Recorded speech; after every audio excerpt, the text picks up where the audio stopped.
Hello and welcome friends, welcome to pharma Veda Gyan. तो आज की वीडियो में डिस्कस करेंगे सीएचओ के प्रीवियस ईयर क्वेश्चन पेपर। तो सीएचओ जो होता है कम्युनिटी हेल्थ ऑफिसर और नर्सिंग असिस्टेंट की जितने भी लोग प्रिपरेशन कर रहे हैं, जो आपका एम्स में रहते हैं और जितने भी गवर्नमेंट नर्सिंग असिस्टेंट की प्रिपरेशन कर रहे हैं, तो उनके लिए काफ़ी इंपॉर्टेंट ये वीडियो रहने वाला है। ठीक है, तो सबसे पहले हम एमसीक्यू बेस्ड क्वेश्चन देखेंगे कि किस टाइप के नर्सिंग फील्ड से रिलेटेड क्वेश्चन रहते हैं। तो जितने भी आप नर्सिंग कैंडिडेट्स हैं तो ये वीडियो को आपको अच्छे से देखना चाहिए। ठीक है, तो सबसे पहला प्रश्न आप देख सकते हैं कि the inner layer of the heart muscle is called. ठीक है, तो इसमें देखिए आप सभी को पता है हार्ट में जो होती है 3 लेयर्स होती हैं। जो सबसे आउटर लेयर होती है वो होती है आपकी एपिकार्डियम। जो मिडिल लेयर होती है वो मायोकार्डियम। ठीक है, मिडिल मतलब हो गया, एम से आप लोग समझ जाइए, मिडल हो गया। ठीक है, मायोकार्डियम। और जो अंदर की सबसे अंदर की इनर लेयर होती है वो होती है एंडोकार्डियम। तो इसका जो राइट आंसर रहने वाला है वो आपका सी रहेगा।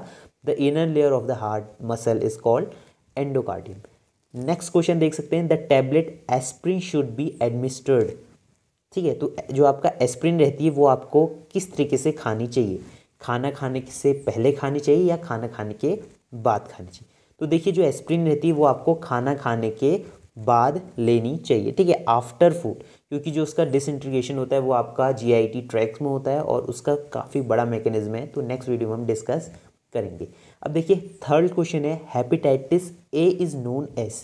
देखिए हेपेटाइटिस एक बीमारी है जो आपकी डिजीज़ है जो कि आपके लीवर में होती है। ठीक है, तो ये किसके थ्रू होती है? ये एक इन्फेक्शन है हेपेटाइटिस। ठीक है, तो इसका आपका जो है इन्फेक्शियस हेपेटाइटिस के थ्रू होती है, इसको नोन एज हेपेटाइटिस इन्फेक्शियस। ठीक है, तो ये आपका बी इसका जो है राइट आंसर रहेगा। ठीक है, तो कुछ इसी तरीके का एग्जाम पैटर्न आपका जो है नर्सिंग असिस्टेंट और सीएचओ के क्वेश्चन पेपर में रहेगा।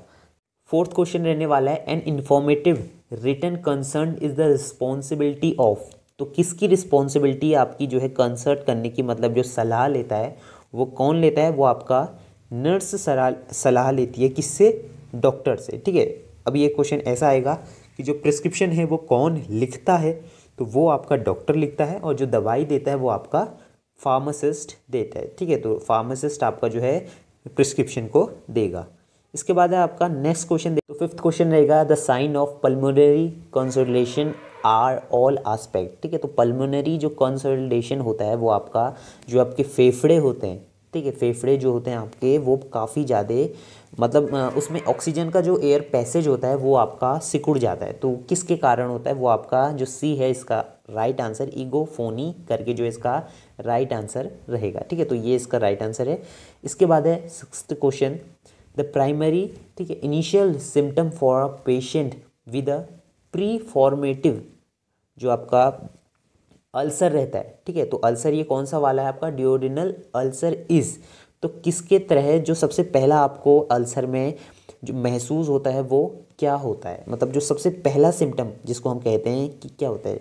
तो अल्सर आपका डिओडिनल अल्सर आपका कहाँ पे होगा? एब्डोमिनल में होगा। ठीक है, एब्डोमिनल, इसमें सबसे पहले क्या होता है? एब्डोमिनल पेन होता है। तो इसका जो सबसे राइट आंसर होगा वो होगा पेन। बी इसका जो है राइट आंसर रहेगा। जब आपको अल्सर होगा तो प्राइमरी सिम्टम आपका पेन होगा। सेवेंथ क्वेश्चन है आपका, the nurse priority nursing diagnosis for the patient diagnosed with hypertension should be. तो देखिए जिसको भी हाइपरटेंशन है तो उसको क्या चीज़ का ध्यान रखना चाहिए? ठीक है, तो डेफिशिएंसी ऑफ वॉल्यूम। ठीक है, डेफिशिएंसी ऑफ वॉल्यूम जो है इसका राइट आंसर रहेगा। ठीक है, तो हाइपरटेंशन आपका जो आपका ब्लड प्रेशर बढ़ जाता है उसको आपको हाइपरटेंशन कहते हैं। एट्थ क्वेश्चन है, which of the following medication is used for the reducing rise of intracranial pressure. ठीक है, इंट्राकेनल प्रेशर को कम करने के लिए क्या दिया जाता है?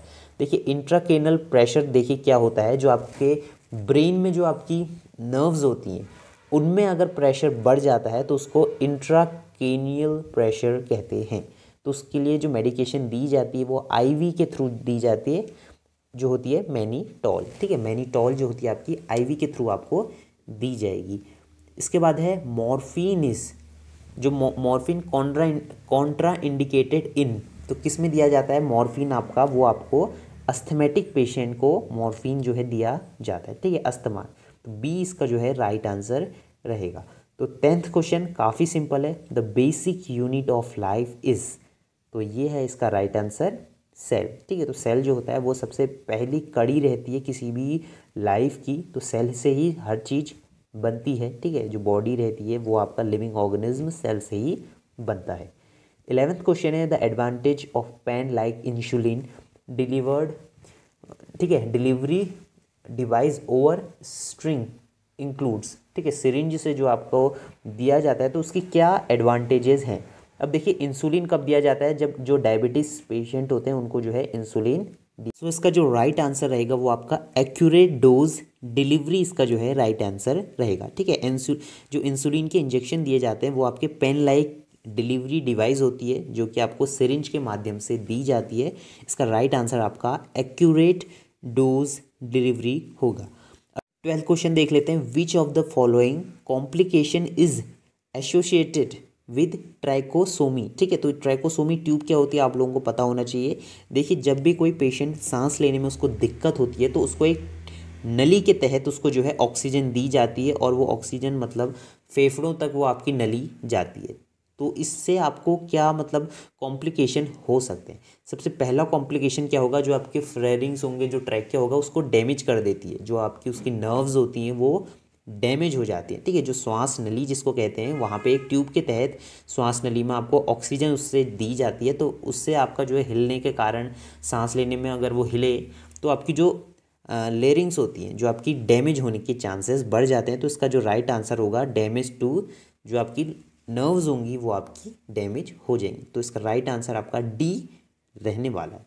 तो 13th क्वेश्चन है आपका हाइपोपैराथायरॉयडिज्म, तो किसका कैरेक्टरिस्टिक रहने वाला है। ठीक है, तो किसके कारण आपको हाइपोपैराथायरॉयडिज्म होता है। तो इसका जो राइट आंसर है वो आपका हाई सीरम कैल्शियम। ठीक है, हाई सीरम कैल्शियम के कारण जो है आपका गले में आपने देखा होगा गलघोटू जिसे कहते हैं, वो आपको वहाँ पे आपका जो है थायराइड ग्लैंड जो होती है वो बढ़ जाती है। तो इस किस कारण से वो होती है, जो पैराथायरॉयडिज्म होता है वो आपको हाई सीरम कैल्शियम के थ्रू, मतलब आपका एबनॉर्मल जो ग्रोथ होती है वो आपकी हो जाती है। इसके बाद नेक्स्ट क्वेश्चन देख लेते हैं, what should a patient do after long case. ठीक है, तो आपके जब पैर में फ्रैक्चर होता है तो कौन क्या क्या उसको सावधानियां रखनी पड़ती है जब उसको पैर में फ्रैक्चर होता है। तो देखिए उसमें आपको किसी भी तरीके का वजन नहीं उठाना पड़ता है, कोई भी मतलब भारी सामान नहीं उठाना पड़ता है। तो उसमें आपको देखिए 20 का जो है राइट आंसर रहेगा। लेकिन इसमें दो ऑप्शन हो सकते हैं, या तो बी या तो सी। जहाँ तक है इसमें सी इसका जो है राइट आंसर रहेगा। रिपोर्ट एनी डिस्कम्फर्ट और स्टिफनेस टू द फिजिशियन, मतलब आपको कोई भी दिक्कत होती है जब आपका फ्रैक्चर होता है, उसके बाद जब आपको फ्रैक्चर प्लास्टर लगा जाता है तो आपको अपने कोई भी डिस्कम्फर्ट अगर आपको फील होता है तो आपको फिजिशियन के पास जाना चाहिए।